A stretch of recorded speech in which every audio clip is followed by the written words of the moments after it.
Whoa, whoa, whoa, whoa, whoa, whoa. Hold on a second. Stop playing that horrible old intro. That's so 2022.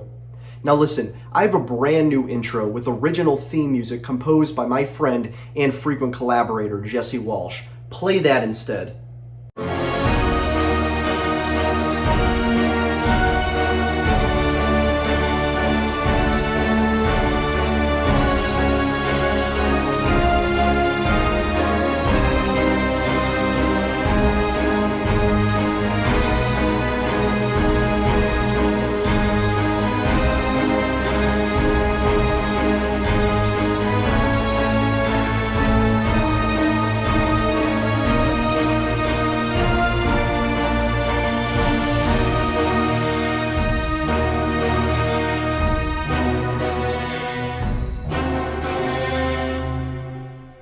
Well guys, it's officially here. It's now been 2 whole years of activity on the JMass YouTube channel.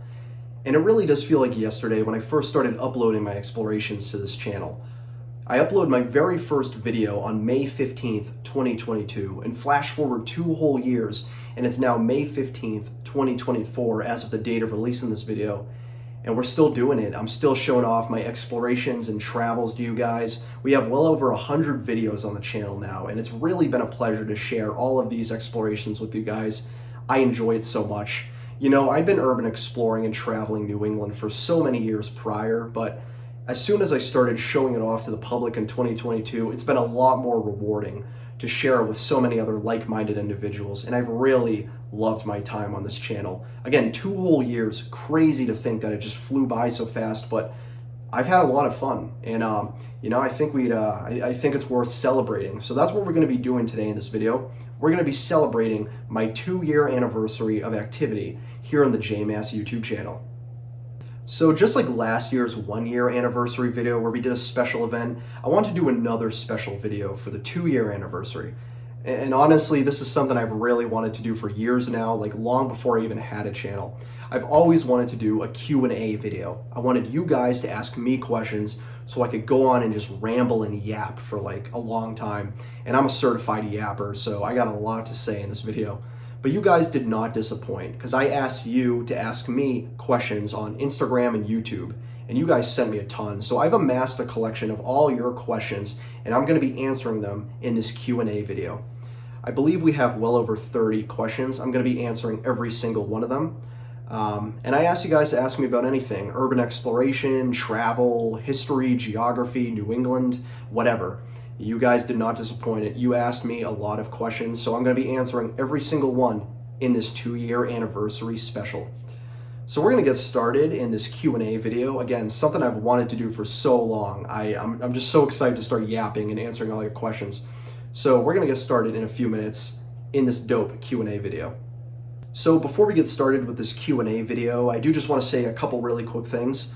First and foremost, yes, I am filming this from a hotel room, so I'm going to be answering your guys' questions from this hotel room. But I am going to be answering every single question. I'm not skipping any of the questions. Really, the only way I'm going to miss any is if you actually ask me the questions after I'm done filming this and recording. So hopefully that doesn't happen, but I am going to be answering every single question that was asked. Again, I asked you guys on Instagram and YouTube, and you supplied me. I also will have a couple announcements and things I want to say at the very end of the video, so please stay tuned until the very end. I got a couple things, some thank yous and announcements. And yeah, without further ado, let's get started. 2 whole years on the JMass YouTube channel, May 15th, 2022 to May 15th, 2024. Let's just get right into it. I'm ready to start rambling. See you guys there. So the very first question we're going to be answering is one that I fully expected to get, and I'm honestly really happy to address. I figured I'd be getting this. It's a good question. So Emmanuel McDaddy 5165 asks, wouldn't the anniversary be February 7th? Now you are correct. I officially created the JMass YouTube channel on February 7th, 2021. However, I didn't do anything with the channel until I uploaded my very first video on May 15th, 2022. So basically between February 7th, 2021, when I first created the channel, and May 15th, 2022, when I first uploaded my video, I did nothing. It was a completely dead and inactive channel. it just sat there. I didn't even have a name yet. I don't think it was even named JMass at the time. So it was just a dead and inactive channel. I didn't do anything with it. And that's why I don't count February 7th, 2021 as my anniversary, because that just seems really cheap.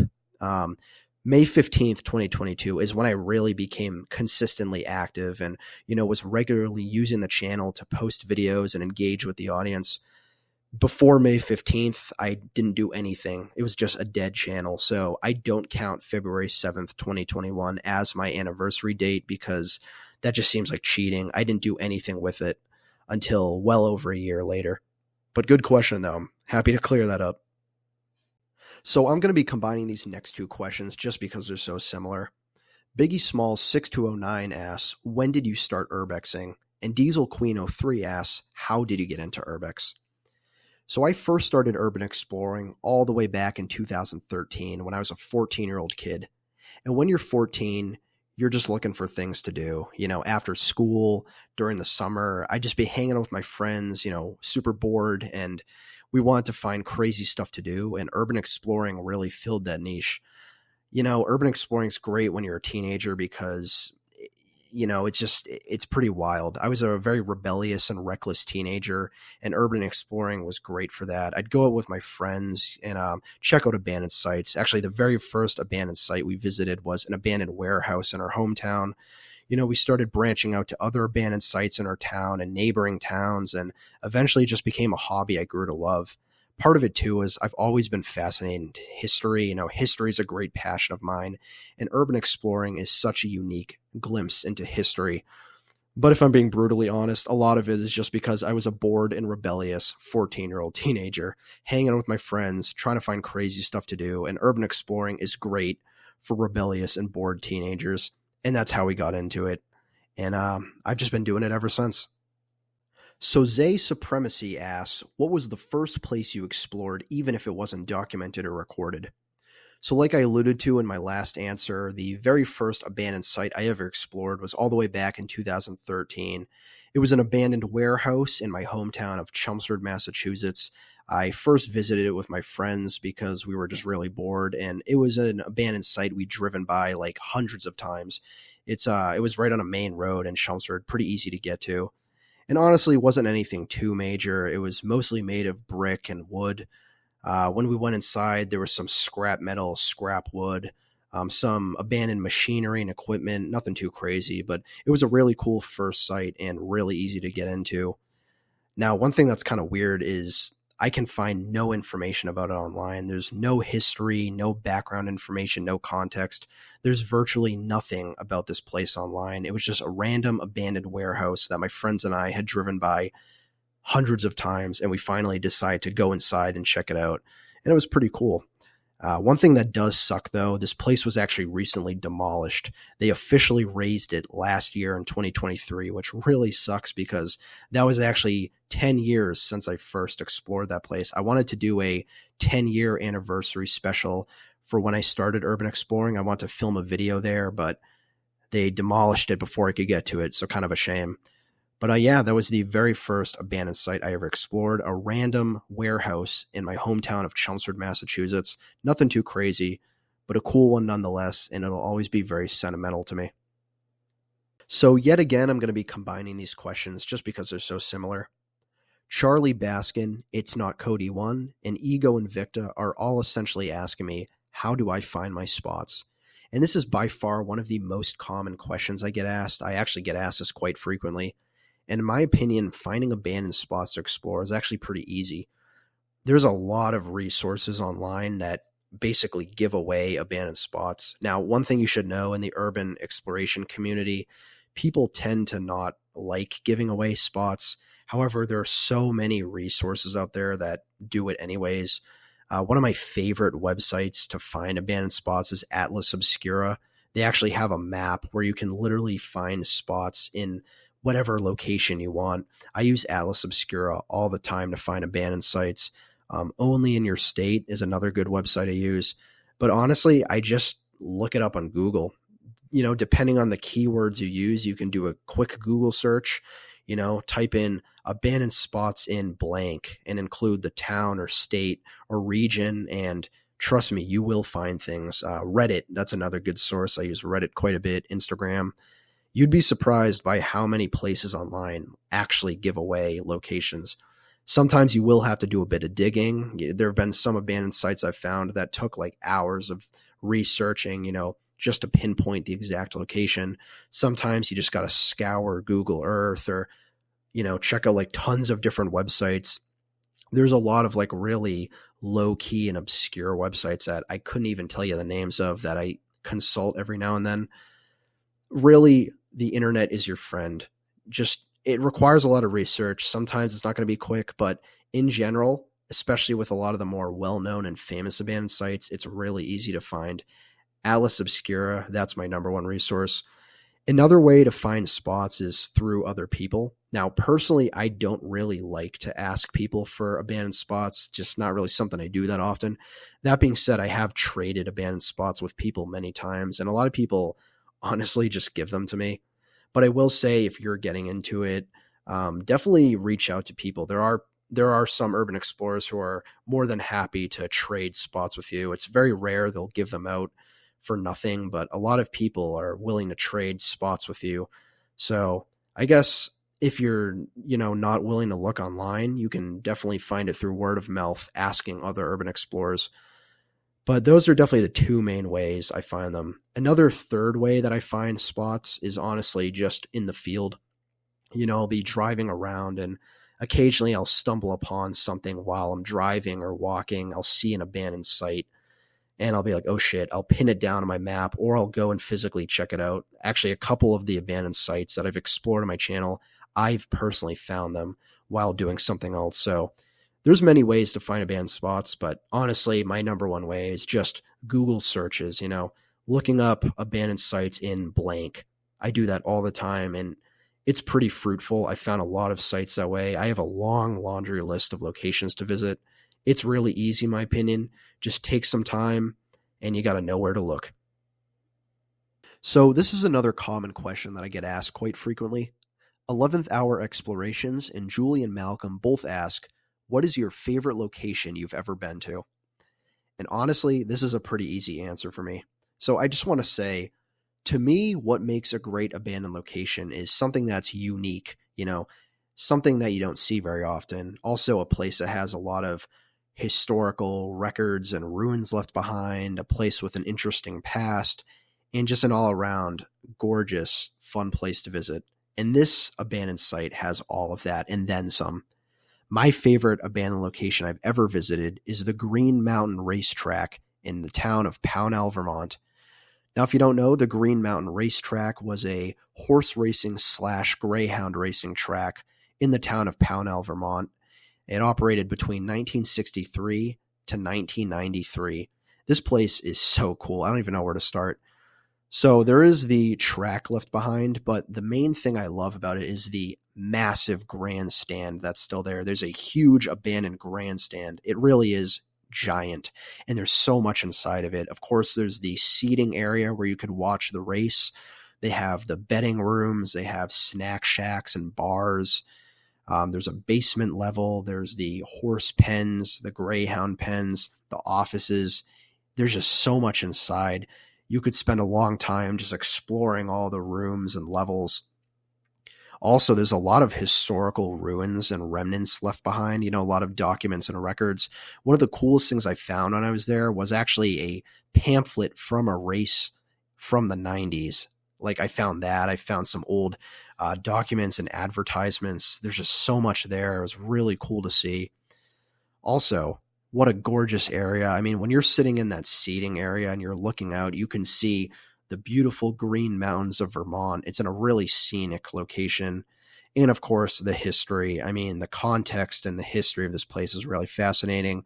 Former racing location, operated between 1963 to 1993. And the reason it closed is pretty interesting. It was actually because of pressure from animal rights activists.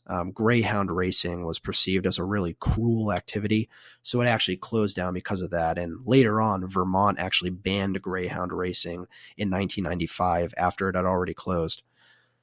The Green Mountain Racetrack in Pownell, Vermont is just such a cool site. Again, so much to see inside. Beautiful place, really interesting history, and a lot of records and documents and stuff left behind.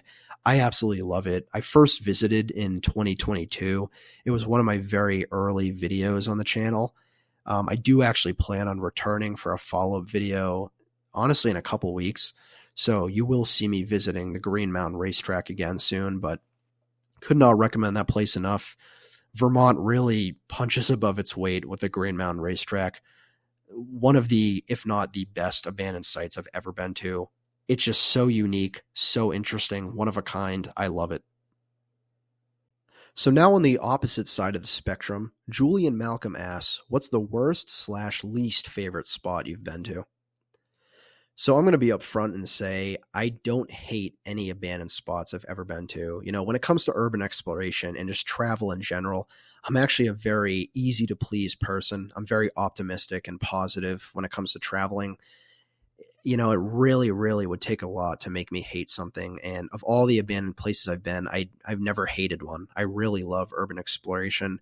Doesn't matter how big or small the site is, I'll probably like it.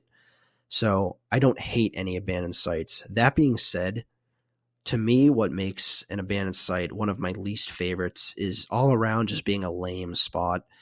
You know, like having no history, you know, not really being anything of note, maybe kind of boring or mediocre. I've definitely been to a couple abandoned sites that are like nothing to write home about. Again, I don't hate any of them. There's never been one that I outright hated, but I've been to a couple lame abandoned sites. So to make this interesting, I'm going to give you guys a site I actually made a video about, because looking back, this was kind of a lame abandoned spot. And that is the Jewel Hill Cabin in Ashburnham, Massachusetts. Now, this is actually a site that I found myself. And at the end of the day, it's literally just a shed in the woods. There's nothing about it. No history, no information. I was going for a hike on Jewel Hill, and I randomly stumbled upon this cabin in the woods, not even that far from the trail. Like, let's be real here. It's just a shed. There's nothing interesting about it. Nothing inside the shed. Even outside of the shed, there's not much. I mean, there's like a well next to it. I don't even know why I filmed this, to be honest. I filmed this all the way back in July 2023, and I think I must have just been desperate for content at the time, because I don't even know why I would have made a video on this. I mean, especially nowadays, I wouldn't do it. It's just so bizarre. I must have really been starved for content to make a video about the fucking Jewel Hill Cabin. It's just a very lame spot. I don't even think it's abandoned, to be honest. Like, looking back, I think the trustees of reservations, which owns Jewel Hill, probably just owns that cabin and just don't really use it. So at the end of the day, I made a full 10-minute video about a random ass cabin in the woods that's probably just a utility shed that's not being used. Super lame. Again, no information about it. I probably wouldn't film that today, but I mean, the video did pretty decent. I didn't get any negative comments. People seemed to like it. So I guess as long as people liked the Jewel Hill Cabin video, it's all that matters. But admittedly, that's probably the lamest quote unquote abandoned site I've ever been to. Just nothing to write home about. So Nathan Dutton is asking me, what's the coolest place you've been? And I'm actually interpreting that differently from what's my favorite place, because obviously my favorite is the Green Mountain Racetrack, but the coolest abandoned place I've been is actually the Mansfield Training School and Hospital in Mansfield, Connecticut. Now, the reason this isn't my favorite is because I do think Green Mountain Racetrack just kind of appeals to me a little bit more in terms of the uniqueness and, you know, the location. The Mansfield Training School is admittedly just a standard abandoned hospital. I mean, those are kind of a dime a dozen. However, the reason the Mansfield Training School and Hospital is the coolest place I've been is really just the amount of stuff that's left behind, and of course the fascinating history. But ultimately it boils down to how much stuff is left behind. If you guys have been watching my channel for these 2 years, you know I'm an absolute sucker for finding old historic ruins and records and documents and artifacts. I just love finding random historic and old trinkets when I'm exploring. It's like my favorite thing. And the Mansfield Training School and Hospital is like the #1 spot I've explored for finding old school trinkets and stuff like that. I mean, I don't even know where to begin. I've seen so many. I've seen patient documents, medical textbooks, vinyl records, advertisements, promotional memorabilia, old yearbooks, school supplies, VHS tapes. I could go on and on. There's so much cool stuff at the Mansfield Training School. It is just a jam-packed abandoned site. If you watch my video on that site, it's the longest video I have on my channel, and that's primarily because I'm filming myself sifting through so many artifacts and trinkets. There's just so much to see. I would really love to go back there and check it out because I barely even scratched the surface when I went there. There was just so much. But of course, the history is fascinating too. I mean, basically, the Mansfield Training School and Hospital was a very brutal mental hospital. It opened up all the way back in 1860 as the Connecticut School for Imbeciles in Lakeville, Connecticut. Then it eventually became the Connecticut Training School for the Feeble-Minded in 1915, later moving to Mansfield in 1917. And it eventually became the Mansfield Training School and Hospital and operated throughout much of the 20th century. I mean, again, as I said, there are a lot of abandoned hospitals in New England. They are kind of dime a dozen, but the Mansfield one stands out to me just for how much is left behind. And also when I went, it was super easy to access. So I gotta say, while not my favorite, it's probably my number 2, to be honest. And it's by far the coolest abandoned site I've been to. Easily the best for just finding old records and documents and stuff. I loved it. I thought it was a great place. So Adversity and Eggskin are both asking me a similar question. They're asking, what's a spot in New England that I would have loved to visit but can't? And I'm basically interpreting this as, what's an abandoned site I would have loved to visit had it not been demolished or razed? And there is one site I've always wanted to visit but couldn't because it was demolished, and that was the Danvers State Hospital in Danvers, Massachusetts. I've always been fascinated by the Danvers State Hospital. It's probably the most famous insane asylum to come out of New England, and by far one of the most well-known ones in pop culture. I mean, it sucks because the Danvers State Hospital was officially demolished in 2007, and I was 8 years old at the time, so I was really young, hadn't even got into urban exploration yet, so I didn't even have a chance to explore it, even if I wanted to. They did replace the building with replica apartments. The apartment complex is actually built in the Kirkbride architecture style that the Danvers State Hospital is built in. I have been there a couple times. I've also been to the old cemetery on the grounds as well. But I never visited the abandoned Danvers State Hospital, and I really wish I could have. Again, it's probably the quintessential New England mental hospital or insane asylum. It's by far the most famous. I mean, this place was crazy. It opened up in 1878, probably one of the most brutal hospitals in New England or in the United States in general. This place was brutal. I mean, shock therapy, lobotomies, restraint, straitjackets, hallucinogenic drugs. This place was wild. By far one of the most brutal hospitals in the country. It closed in 1992, and as I mentioned, it was abandoned and demolished in 2007.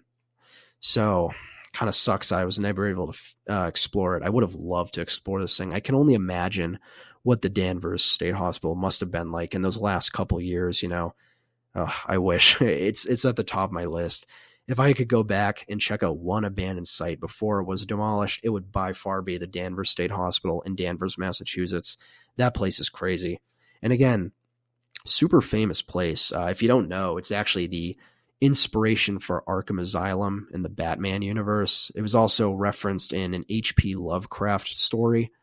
It was the Thing on the Doorstep. So it's a pretty well-known site in pop culture. But, I mean, the brutal history of this place and also just the architecture. I mean, the Danvers State Hospital architecturally and just aesthetically is super iconic. I'm a big fan. Not a big fan of what happened there, but I'm a big fan of the site itself. Always been fascinated, and I would have loved to visit it, but unfortunately, I was 8 years old when it was demolished. Dr. Philiousness77 asks, what's the most obscured/difficult abandoned place to get into that you've explored? So by far the most difficult abandoned site I've ever accessed was Fort Greble on Dutch Island, owned by the town Jamestown, Rhode Island. So Fort Greble is kind of a pain in the ass to get to. It's located on Dutch Island, which is a small island in the middle of the Narragansett Bay in the state of Rhode Island. It's actually owned by the town of Jamestown, which itself is primarily located on an island, Connecticut. So to get to Dutch Island, you have to take a boat from Jamestown, from Connecticut Island to Dutch Island. The thing is, there's no public boat or ferry service that goes there. You need your own private vessel. So to get to Dutch Island, you need your own boat. So I actually went to Dutch Island with Tom from Go Explore. That was actually my very first collaboration with another urban explorer. We both took kayaks out from Jamestown to Dutch Island. So that's the first hurdle, is getting your own boat to actually access Dutch Island. You have to boat across the Narragansett Bay, the very choppy waters. And then once you get to Dutch Island, actually getting to the ruins of Fort Greble is also a challenge, because Dutch Island is not actively maintained. It's something of almost, I would say, a wildlife refuge. So it's completely unkempt and unmaintained. Like, the brush there is some of the most dense and thick I've ever seen. The vegetation is crazy. It was so difficult getting from ruin to ruin. Now, Fort Greble is really cool. It was actually a abandoned military fort built between 1895 and 1902 during the Endicott period. I believe it was abandoned in 1947. So it was pretty active throughout many wars, the Spanish-American War, both world wars. So the history of Fort Greble is really cool. The ruins, amazing to visit, but actually accessing them was a pain in the ass. Again, the foliage and the brush was so thick and difficult to wade through. I remember I wore shorts that day because it was a summer day when I went, I think August, and my legs were completely shredded and bloody from all of the, prickers and stuff and bramble that I walked through. It was crazy. So again, not only do you need a private boat to get to Dutch Island, going across the choppy waters of the Narragansett Bay, then you need to actually wade through insanely thick and dense, unkempt foliage. So Fort Greble on Dutch Island, easily the most difficult abandoned site I've ever accessed. Took me like the entire day to check it out, and I didn't even get to everything because it was so difficult to access. That being said, one of the coolest abandoned sites I've ever been to, and shout out to Tom from Go Explore for telling me about that place. Really cool. I'd love to go back sometime. All right, so Diesel Queen 03 asks, have you ever been to the Alien House in Bristol, Maine? And oh boy, do I have a story about this. Yes, I have been to the Alien House in Bristol, Maine. Really cool abandoned site. And I just want to start off by saying that place has been on my bucket list for ages. I've always wanted to film a video there. It's one of the coolest abandoned sites in Maine, probably my favorite one in Maine. And I was originally planning on filming a video there last year. I was actually up in Maine in December 2023, so just a couple months ago. And I was planning on filming a video there. I'd driven all the way to Bristol, Maine, a couple hours from my house. And for a little bit of context, the Alien House is located in a very rural and remote part of coastal Maine. The area I was in was extremely wooded and forested. There was like no cell phone service, so very remote. I parked my car a bit of a ways away, walked over to the site, and I had already started filming the introduction, got to the next scene where I was kind of giving an overview of the history of the site. And as I'm filming, I notice in the distance, near the side of the Alien House, two hunters emerge out of nowhere from the woods. Now, keep in mind, again, super rural and remote site. I have no cell phone service. I'm by myself. And when I got there, I was completely alone. Nobody was there. And I already filmed the introduction. As I'm filming, these two hunters come out of nowhere, and they're clearly armed. Like, they're hunters. They're clearly armed. They start coming out of the woods towards me. And as I'm filming, I'm trying to act natural and not like be outwardly freaked out or anything. So I'm just still filming, like, oh, hey guys, what's up? Blah, blah. I'm trying to be like chill and casual. But in my mind, I'm like freaking out because I see these guys have weapons on them. I'm like, I have no way of contacting anyone. I'm alone with no service. So they come up to me and they're like, "What are you doing here?" And I'm just like, "Oh, I'm just filming a educational video." And they're like, "You need to delete that. You need to delete all the pictures and videos you took right now." So I'm like, "Okay, sure." I take my phone out. I immediately delete everything on my phone because what am I going to do? Argue with two armed hunters who are threatening me when I have no way of calling for help? Of course not. So I immediately deleted everything I took. They start telling me, you're not supposed to be here. You're not allowed to be here. We're maintaining this property. They're basically threatening me. Again, I want to harp on them being armed, and I want to harp on me being in a very remote location. They're threatening me, forcing me to delete everything I took. And then, I'm just trying to be chill and casual. So I'm like, all right, I understand. I'm sorry. For the record, too, I should state that I've seen so many videos online of the alien house. It's actually a pretty well-known site in New England, so it's not like it's a super obscure location nobody goes to. It's actually a pretty popular spot. So this completely took me by surprise. So I'm following their directions. They start escorting me out from the property back to my car. They walk with me all the way there. And I will say, by the time I got to my car, I think they started to warm up to me a bit. They were starting to be a little more relaxed and chill, and they just eventually let me go with a warning. So got in my car, I got the fuck out of there, and I did not come back. And that was in December 2023. So ever since then, I've basically said to myself, I will never go to the alien house by myself ever again. If I ever go, it's going to be with someone else because that was fucking freaky.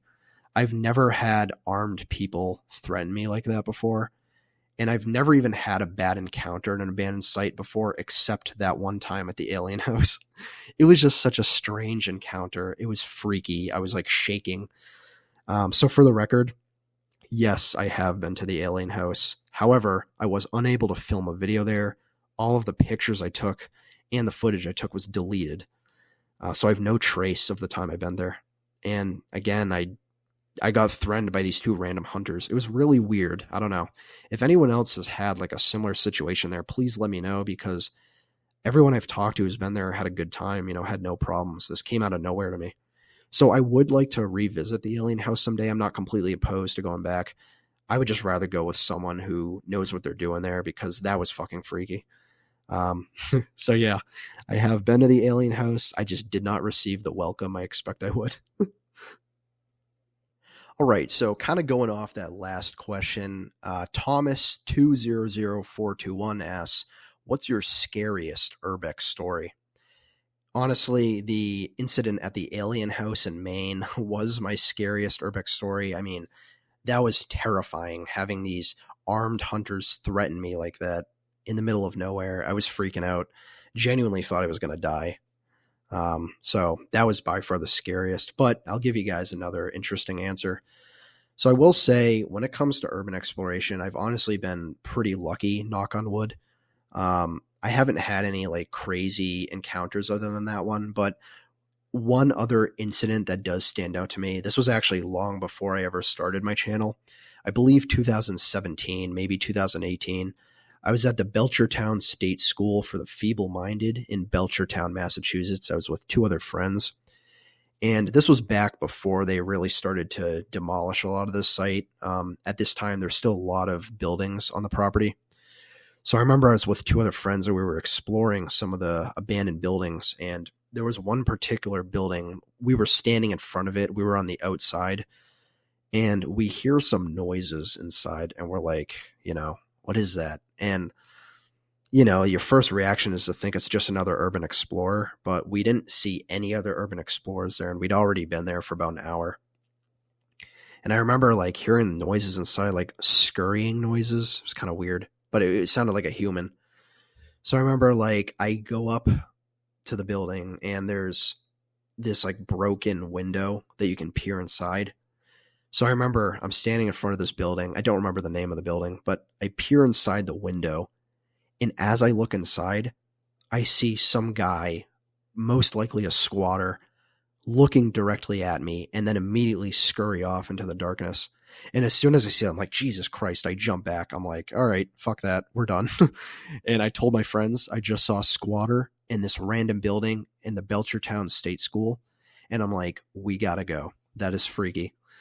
So that's actually my first and only time I've ever come across a squatter. And it wasn't even like, physically next to each other. I was disconnected from him by the building itself. He was on the inside. I was on the outside. I only saw him through the window, but still for a brief moment, I was face to face with this random squatter who was looking right at me. That was pretty freaky. And this was all the way back in like 2017, I think. So that was pretty scary. But yeah, if I'm being honest, the alien house incident really takes the cake for me. Ralph Moonke 7684 asks, when do you plan on hitting the main building of Lakeville? So if you don't know, he's referring to the Lakeville Hospital in Lakeville, Massachusetts. That's a really cool abandoned hospital site that I visited back in September 2023. So when I went there, I actually visited 3 of the buildings. I visited the children's ward, the medical building, and the surgical ward. Now, there are a couple other buildings on the campus. Those are the only 3 I visited when I was there, but the main thing at the Lakeville Hospital is the actual hospital building itself, the huge hospital building. It's giant. I didn't visit it when I was there, and honestly, the main reason was because I was really short on time.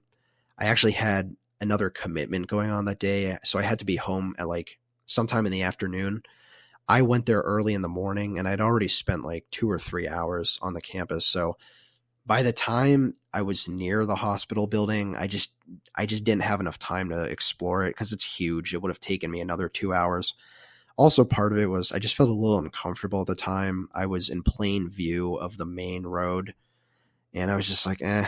But mainly it was because I had something else to do that day. So he's basically asking when I'm going to return to the Lakeville Hospital and explore that last hospital building. And I really do want to.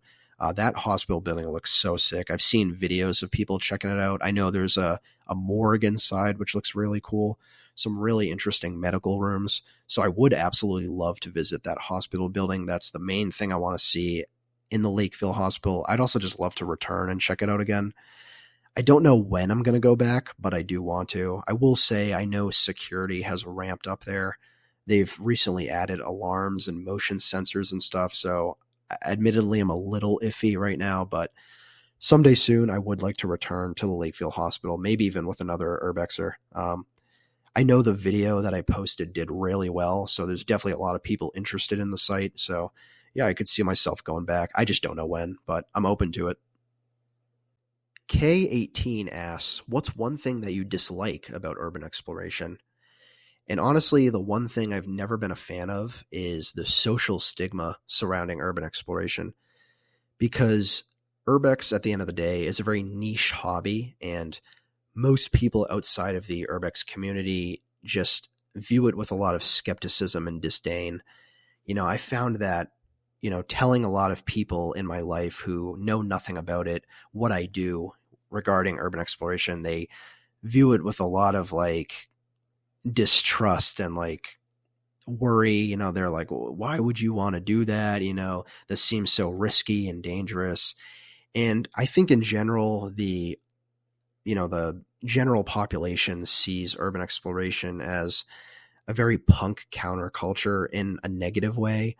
Here's the thing, like for every couple dozen great urbexers you have that are like passionate about the history and preserving the sites, you get one horrible vandal who graffitis and, commits arson and breaks things and destroys stuff. And, those people are the vocal minority who tend to scream the loudest, if you get what I'm saying. So a lot of people outside of the urbex community view urbexers as inherently disrespectful and rude and just basically like punk teenagers. And again, that does exist in the urbex community, but I think there's just a general disdain from people outside of the community who view it with this really negative stigma. And I just don't think that's right. Again, like it is an inherently risky hobby, and a lot of people don't get that. Not many people I know in person are into urbex, so whenever I'm explaining it to people, they're always just in shock at why I even would want to do that. Like they don't see the appeal. Like my family members and friends are typically like, why would you want to do that? And, not if you're not in the community, I guess I get it, but I don't know. It's really the social stigma surrounding urbex that I'm not a big fan of, because it does make liking the hobby sort of alienating in a way. And again, the main thing for me is the negative stereotype that people have about it. Another example is, especially with the older crowd, people tend to view the whole, trespassing thing, going on private property, as like unforgivable, which, calm the fuck down. I'm sorry. Calm down. You don't own the property. Why do you care so much? I don't know. I'm not a big fan of the social stigma around it. I guess another kind of bonus thing, just as I've gotten older, I'm just more opposed to like major risks. When I was a teenager, urban exploring, I loved the risk. I loved the adrenaline and being reckless and rebellious. But as I get older, I'm now in my mid 20s. I'm just kind of like, I don't like to do like inherently super dangerous things really anymore, just because I have a lot more to lose now. So that's one thing I tend to kind of slow down a bit. But yeah, at the end of the day, not a big fan of the stigma surrounding urbex. I think it's very unwarranted. And I think people tend to look at the vocal minority of horrible urbexers and disregard the massive amount of passionate, friendly, and nice ones. Beak 1682 asks, if you were someone who did parkour, what would be your go-to spots that you've explored? So as you kind of alluded to in your question, I don't know anything about parkour. I'm not involved in the parkour scene at all, but of the abandoned spots that I've explored, I feel like some of the best places for parkour would actually be some of the abandoned forts I visited. I feel like with a lot of these forts, especially like the batteries, there's just so many ledges and climbable walls and jumpable sections that would actually be pretty sick for parkour. Fort Wetherill in Jamestown, Rhode Island, Fort Mansfield in Westerly, Rhode Island. Those are some pretty good examples. Maybe Fort Revere in Hull, Massachusetts. I feel like a lot of those forts and those exposed batteries would be pretty cool to do parkour on. Another building that kind of comes to mind is the Chemco building in Rockingham, Vermont. There's actually some pretty cool stuff inside there that could be good for parkour. All of the windows are open, so you could like climb the windows. There's actually a makeshift skate park inside, which is pretty cool. You could mess around on that.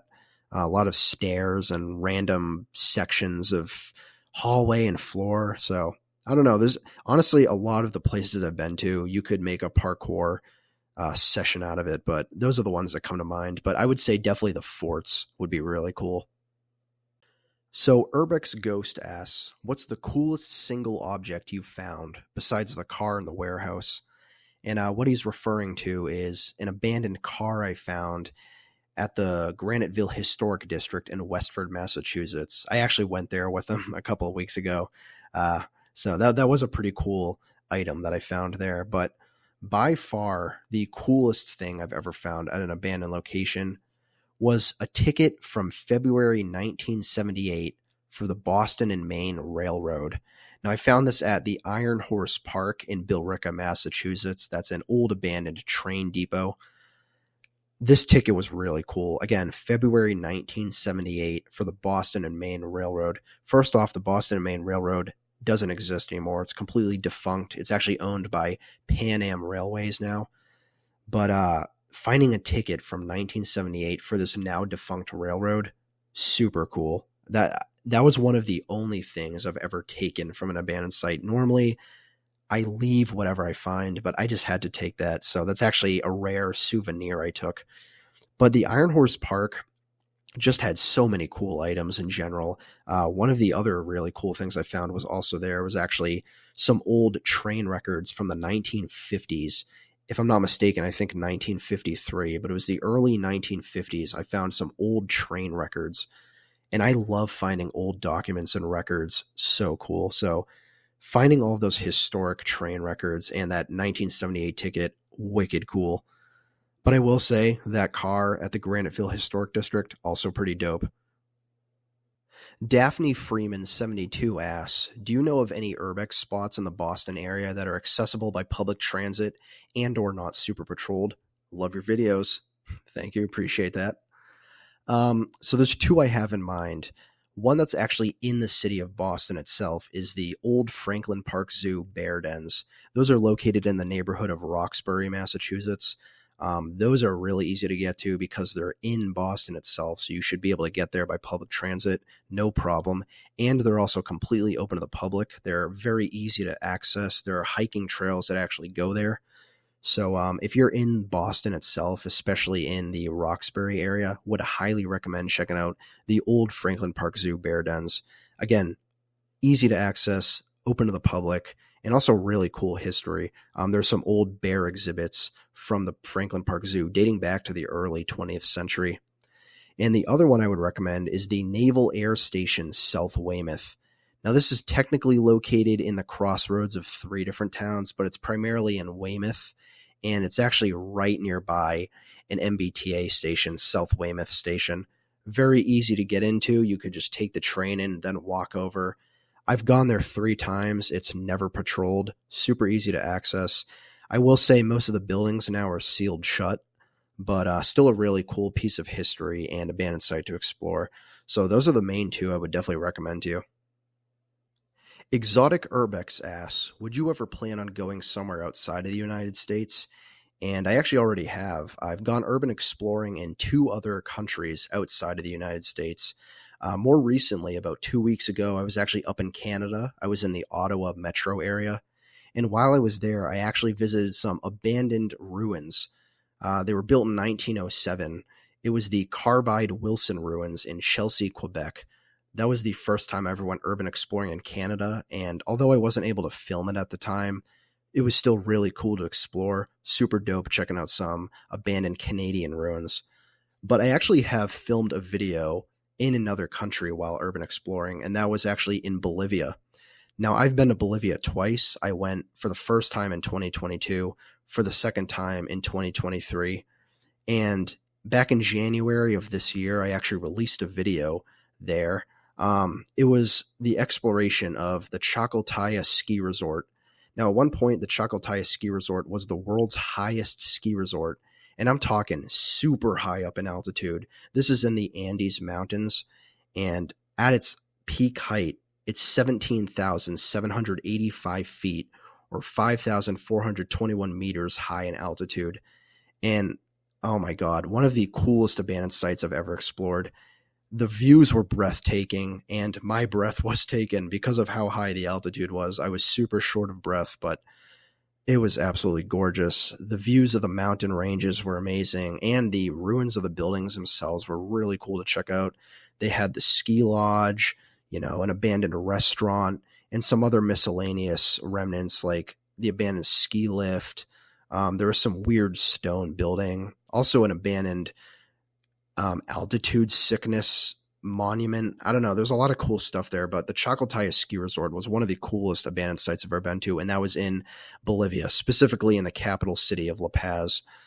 So I really love Bolivia, and the Chacaltaya ski resort was one of the first urban exploration experiences I've done in Bolivia. I absolutely look forward to doing more, and I released a video there a couple months back.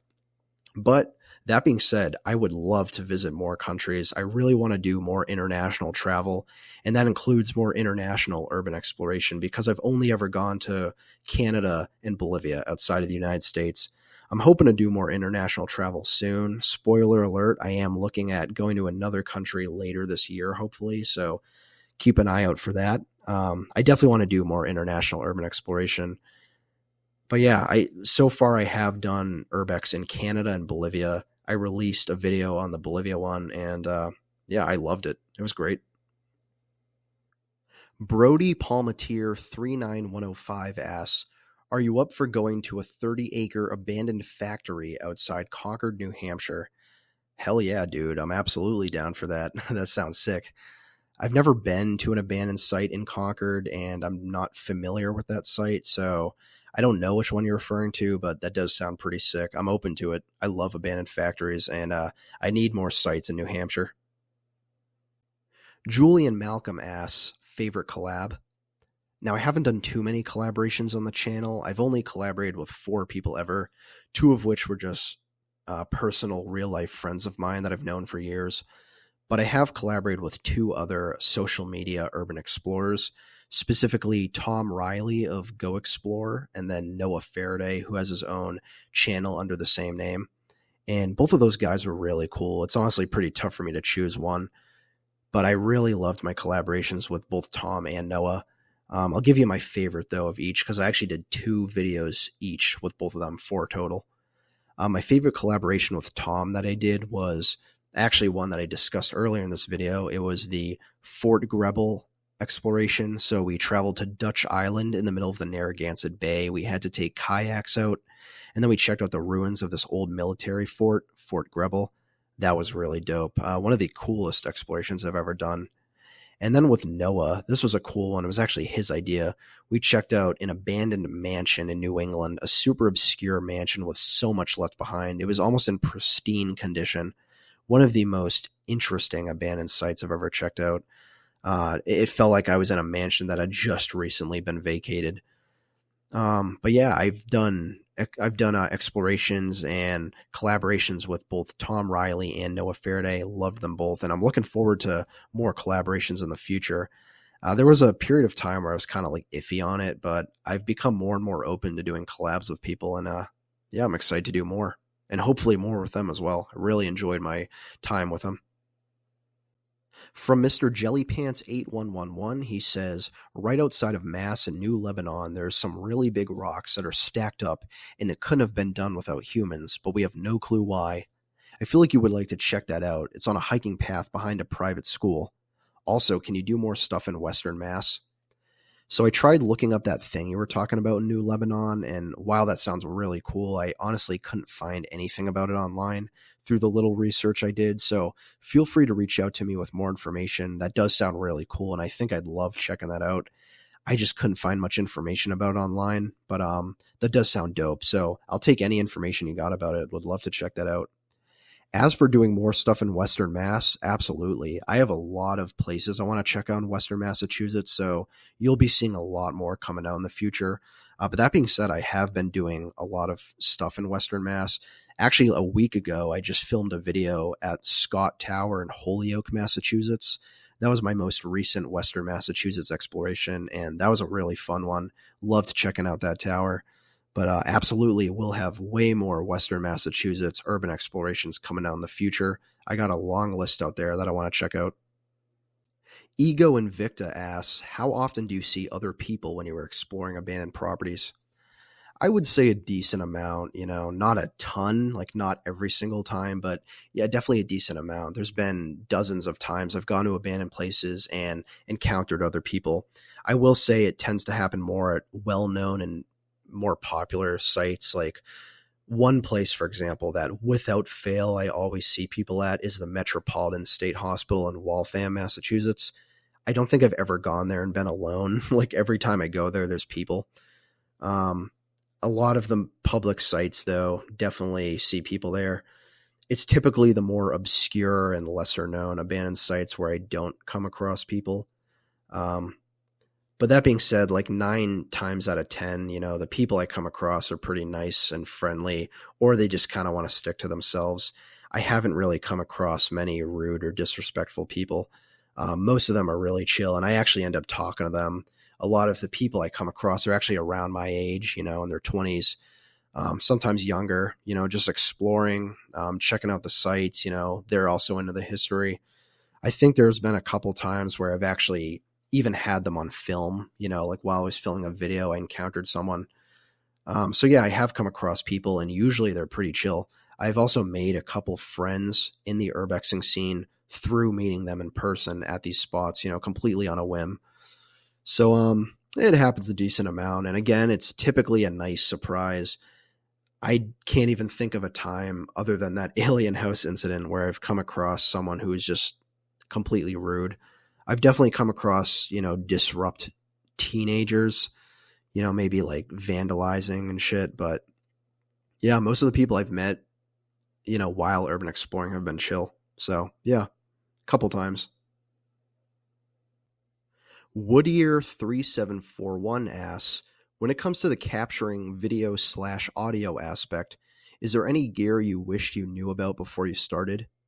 And my second unrelated question is, have you ever been tempted to break trespassing laws to get to a spot? So for your first question, one item that I recently got was I actually got a drone. I got a DJI Mini 4 Pro. And I'm not going to lie, really wish I got a drone earlier. It's not really something that I need per se. You know, you can go urban exploring without a drone, but in terms of like filming and taking pictures, I really wish I had a drone earlier because there's so many sites that I've been to that are now demolished or harder to get to that would have been so sick to check out with a drone, you know, for filming purposes, taking pictures, or even just scouting them out. I've really enjoyed my time with my drone so far. I've only had it for about a month. So that's one thing I really wish I got sooner. In terms of just, you know, improving my filming and craft with video and audio, this is actually a funny story. One of the very first things I did when I first started uploading videos, very stupidly I might add, was I used to wear earbuds when I was filming because for some stupid reason, I thought that wearing earbuds improved the audio quality on the video, and it actually doesn't. In fact, it makes it even worse. So in a couple of my very, very early videos, like I think the first like 4 or 5, you can see me wearing earbuds in my videos for no fucking reason other than I thought that it helped the audio quality when it doesn't. So in like the first couple videos, I look like an idiot wearing fucking AirPods. And then I just stopped doing it and I never did it again. So I guess one thing I wish I knew was to not do that because it's so stupid.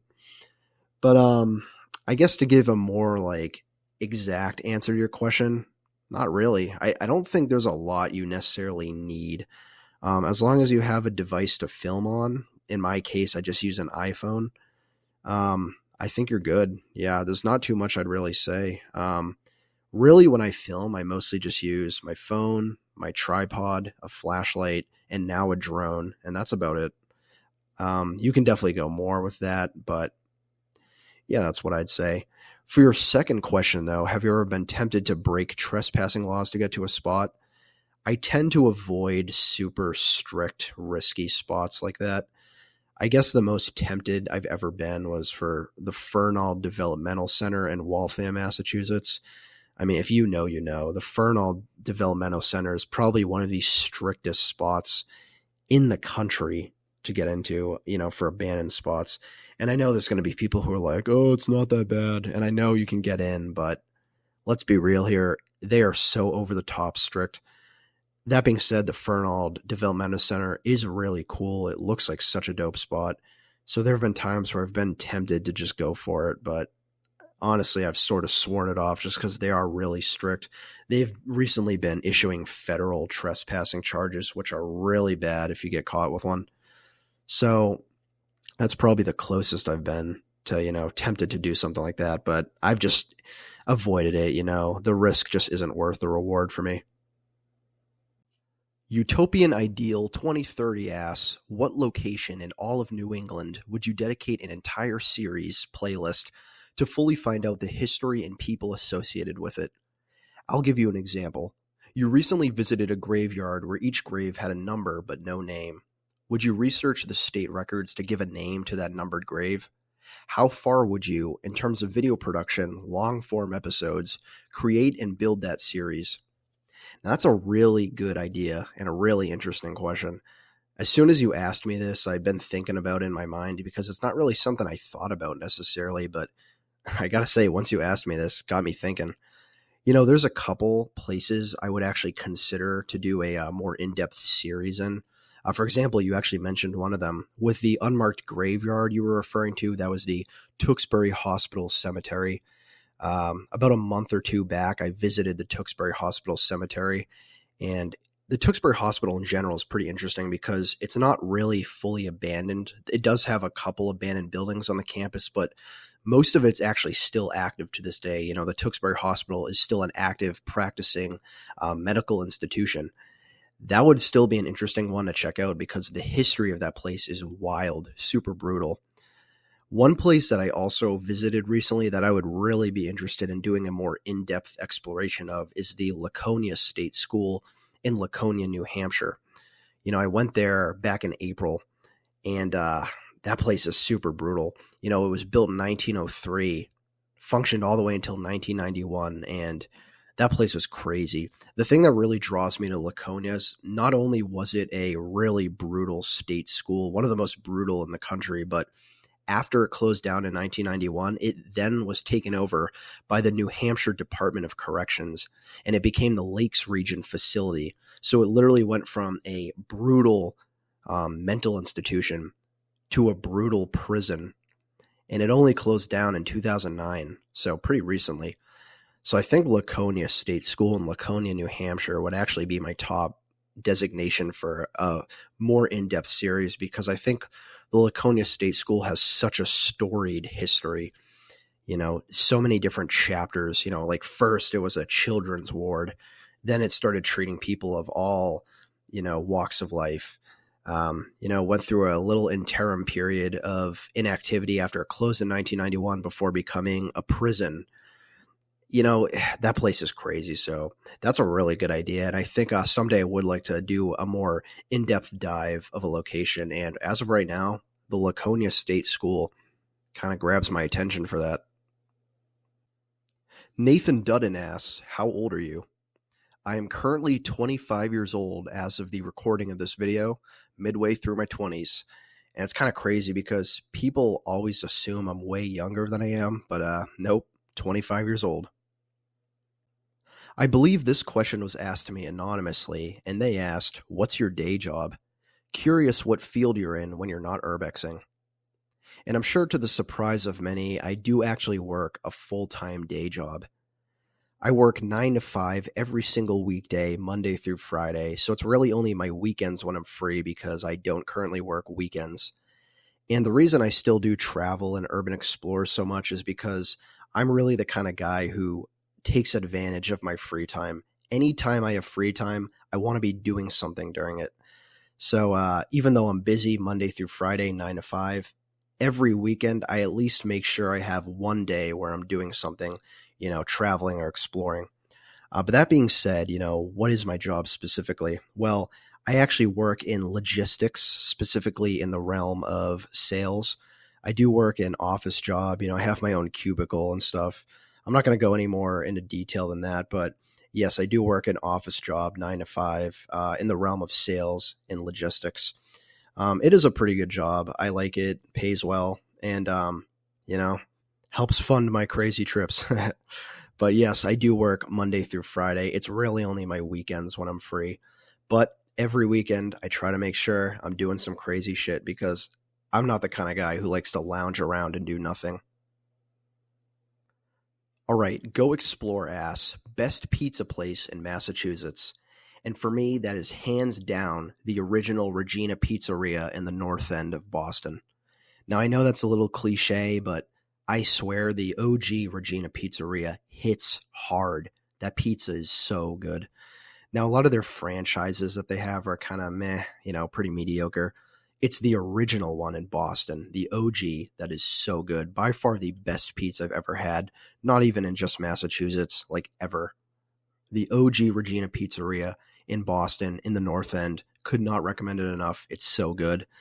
Just kind of sucks because every time I go there, there's like a long ass line and it's always an hour or two wait. So it's rare I ever get to have it, but it is really good. But to give a more interesting answer, my favorite pizza place in my hometown of Chelmsford, Massachusetts is Joni's Pizza. Joni's Pizza is actually pretty locally renowned. It's a really good place. It's actually got 4.6 stars right now on Yelp. And this place is so good. It was actually recently ranked pretty highly by that One Bite Pizza Reviews thing. Very rare David Portnoy W. But he gave Joni's Pizza a really high rating. So that's probably, in my opinion, and in the opinion of most people, the best pizza place in my town of Chelmsford, Massachusetts, and just in that general Merrimack Valley area. So if you haven't, check out Joni's Pizza. It's absolute fire. X Black Bear X asks, what's your favorite video you've made? So this might be a little bit surprising, but honestly, my favorite videos to make are the travel vlogs. I really love taking you guys along with me as I just travel and check out a bunch of different sites in a given area. Those are just so much fun to make because I love traveling. I'm a really big travel lover at heart. It's like one of my biggest passions. And by far, my favorite video I've made was honestly 3 days in Delaware.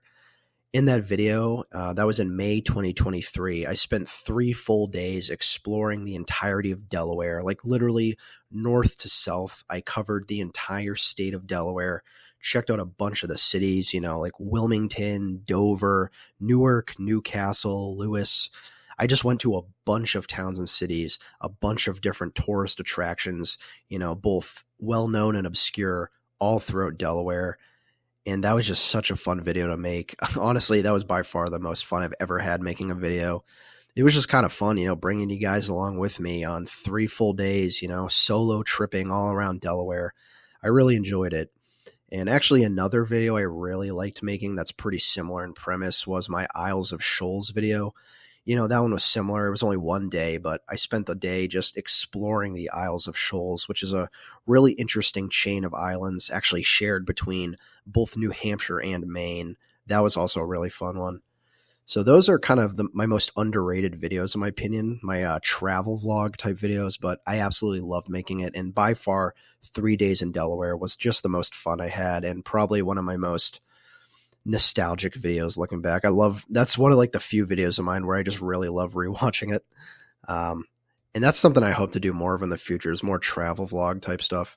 Don't get me wrong, I absolutely love urban exploration. It's like my favorite hobby, but traveling is just so much fun too, you know what I mean? So 3 days in Delaware, that's definitely my favorite. Charlie Baskin asks, how long do videos take you to produce in full? Truthfully, not very long. Since I make very casual vlog style videos, the whole entire process at most together only takes a couple hours. So I'll walk you through the process. So the actual filming itself usually takes me around an hour or two on average, sometimes more if it's a bigger property, but about an hour or two average of actual filming on the site.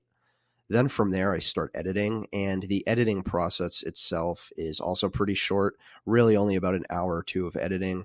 That's because I use a very simple editing software, and no joke, I use Windows Movie Maker 2012.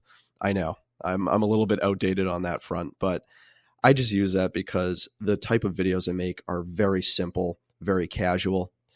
So yeah, about 4 hours total for filming and editing. And then all throughout that, I'm also doing research. So basically from start to finish of the whole process, I'm doing research on the sites that I'm exploring. Now, some places don't have a lot of information online, so the research is minimal, but there are other places where there's so much history and context online, and I try to make sure I get all of it together. So yeah, I would definitely say just a couple hours total. Also, I typically film on the weekends. A lot of these places I go to are on the weekends, Saturday or Sunday. So that's when I do the filming. And then sometimes I edit that same weekend. Sometimes I'll edit, on a Monday. And I usually try to release the videos on a Tuesday. I would say most of the time, like 80% of the time, I release the videos on a Tuesday afternoon and I film on the weekend. So yeah, on average, just a couple hours. Very simple process just because the type of videos I make are pretty simple and casual. Suzis asks, you've done so many amazing explorations. Where do you see your channel heading in the next year? So the main thing I really want to do over the next year and just in the future with my channel is improve. I always want to improve, and that's with everything, audio, video, cinematography, the research I'm doing, the places I'm going. I really want to just improve overall. One thing I really want to improve with is my editing. I kind of mentioned in the last question that I still use Windows Movie Maker 2012. That's a super outdated and simple editing software, and it does the job. But I really do want to improve, get some better editing software. Here's the problem. I'm not a very technologically savvy person. So that's something I'm going to need to get the hang of. But I really do want to produce more well-crafted, better edited videos in the future, more snappy and modern type stuff. That's one of the main things I want to improve.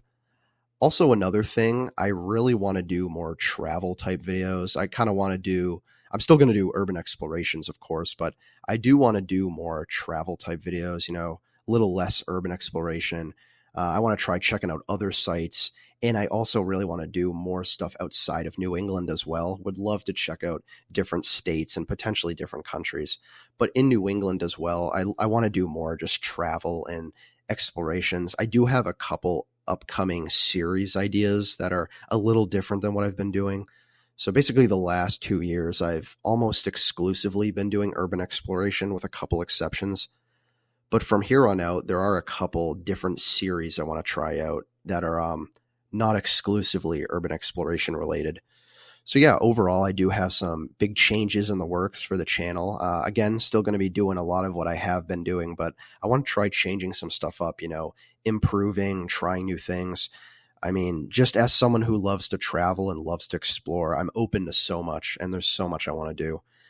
So yeah, I'm excited to see what the next year has to offer. And at the end of the video, by the way, I will be giving you guys a bit of a hint as to what one of these series is, so stay tuned for that. All right, so these questions are also pretty similar. Salem49781 asks, would you ever do a fan meetup? And Hello9YPSY asks, have you ever considered making JMass merch? I'd totally wear a t-shirt that says, another dope New England adventure on it. Also, it'd be cool if you do a meet and greet event with your fans. So yeah, I'd absolutely be down to do a meet and greet someday. I haven't really done one before. I've actually met up with a couple urban explorers who follow me and I follow on Instagram and YouTube. So that's been pretty cool to meet them one-on-one. But as for like an event type thing, yeah, I'd be open to it someday. Probably in the future though. Like I still am a pretty small channel. So maybe someday in the future as I grow, and it would probably be in a more public setting, like I wouldn't do a meetup at an abandoned site, I guess, unless it's like a super public abandoned site, a place that you're publicly and legally allowed to be. So I definitely would be open to it someday for sure. I guess as the channel grows and at a more public site, that would be really fun to like meet like-minded individuals who are into the stuff I am. That'd be really cool. As for making merch, I've never really thought about it, but that would be really cool. Here's the thing about like making merch. I don't want to come off as if I'm doing this channel for money. As of right now, I'm not making any money from this channel. I'm still a small YouTube channel and I don't have like a Patreon or anything like that. So as of right now, I'm totally doing this for free as a hobby because I just love it. It's something I love doing as a hobby. But I guess as time goes on and hopefully as my channel grows, maybe there will be that opportunity. And again, I don't want to come off as if I'm doing it for money. I'm absolutely not. I really do just enjoy doing this as a hobby. But, if there's people out there who are interested in potentially buying merch that I make, yeah, that'd be cool. And I do have a couple cool design ideas in my mind. When you asked me this question, I was thinking, I'm like, oh, this would be cool. For example, one thing I'd love to do are shirts like specifically tied to abandoned places I've gone, maybe with a couple facts on them, the name of the site, the town it's in, with some of the best pictures I took. That would be really cool. So yeah, I'd absolutely be down to making merch someday. And if there's, people out there who would be interested in buying it, I'd absolutely be down to make it. I just never want to come off as if I'm just, a money hungry YouTuber. Absolutely not. But again, I'd absolutely be down to make that. So I appreciate you guys reaching out to me about this. It's cool that there are people who are looking to meet me and, even buying my own merch someday. So that's really cool. Appreciate that a lot. And last but not least, Tom Riley asks, rank the following rappers from first to last. Kendrick, J. Cole, and Drake. Oh, the big three, huh? Well, easily Kendrick number 1 for me, followed by J. Cole at number 2 and Drake at number 3. I gotta say, I am a huge Kendrick Lamar fan. I've always really loved his music. Kendrick Lamar, by far my favorite rapper. Also, his album, Good Kid, Mad City, is still to this day my all-time favorite album ever, in every genre. I've really been into Kendrick since he dropped Section 80 back in 2011. I've been listening to him well over a decade now, and he just puts out banger after banger. I've really never been disappointed by any of his music or any of his albums. So easily Kendrick number 1. J. Cole. Yeah, I really like J. Cole too. I used to listen to him quite a bit in the mid to late 2010s. You know, in 2014, Forest Hills Drive dropped. That was one of my favorite albums of the year. You know, For Your Eyes Only, that was a pretty dope record. So I do like J. Cole quite a bit. I admittedly don't listen to him as much as I used to, but I still really mess with his music. And Drake, you know, I gotta say, I don't really listen to him anymore, like at all. I used to listen to him a decent amount back in the early 2010s, you know, with So Far Gone, Take Care, Thank Me Later, but I haven't really listened to him much since. He does have some good songs, especially back in that era of Drake, but not really a big fan of his modern stuff. But, you know, regarding this whole Drake and Kendrick Lamar feud, this whole rap beef, Kendrick is winning by leaps and bounds. I mean, no question about it. Kendrick has been killing Drake. All of the diss tracks that he's put out have been crazy. I mean, Euphoria, Not Like Us, those are certified bangers. Same with his verse and Like That. Meet the Grams was just chilling and harrowing. One of the most cold-hearted diss tracks I've ever heard. It was wild. And I mean, to be fair, Drake does have some good disses.